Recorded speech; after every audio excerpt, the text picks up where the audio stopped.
So I thought Beauty and the Beast was incredible. Hi guys, it's Steph, and Beauty and the Beast is as tale as old as time, and it's caused quite a stir in this remake.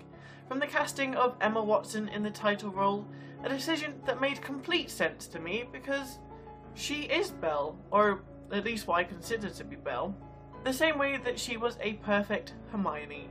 But I can see what people are saying, this is like a singing role, so maybe they should have cast someone who sings. But for me, I think this was the perfect decision.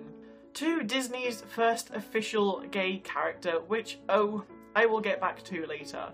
But this film felt fresh, but still in keeping with the same nostalgia as the original film.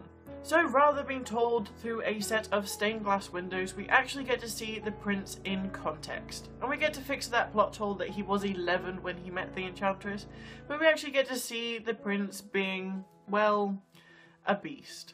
It is a shame that the opening notes that we hear of Emma Watson's opening song is extremely auto-tuned. And it is a shame because this moment is going to stick in people's heads. The irony of judging someone based on first appearances, or first adherences, or the first time you hear them, which is a shame because she's such a good actress, and I think she does pick up throughout the rest of the film. I love in this film that we get a bit more backstory than we did in the original film. More insight into the prince and how he ended up like he is, and we get to find out a little bit more about Belle's mother. I also just wish that the objects looked a bit more like the actors doing the voice acting, because, I don't know, part of me just wants to see Ewan McGregor's face on a candlestick. But that's just my personal preference because Ewan McGregor is, yeah. Be Our Guest was a work of pure art. It was beautiful, it was stunning, it was amazing, and I can watch that scene like 5 times over. We also got some new music in this film, and Beast's song was heartbreaking. I was enthralled, and I can actually feel tears building up in my eyes as I watched it. I went from being a casual viewer to being on the edge of my seat. Dan Stevens did an incredible job on that song, and I think it may possibly be my favourite song of the movie. I also think that they made Beast too human looking, to the point where people were saying that they preferred Beast over the Prince. I guess each to their own, but I thought Dan Stevens was perfection, and hello new crush alert. And then we have Gaston and LeFou. And Gaston being a war hero makes so much more sense in context as to why this village just loves him, and how that he can just get away with being so brutish. And Luke Evans did an amazing job with this character.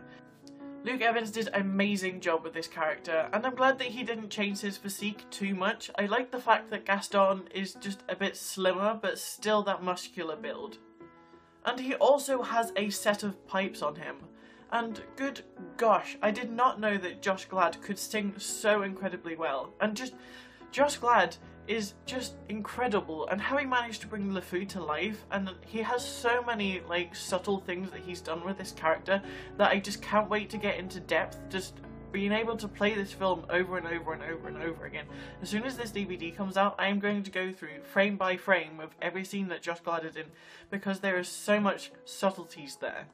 And Disney's first official gay character.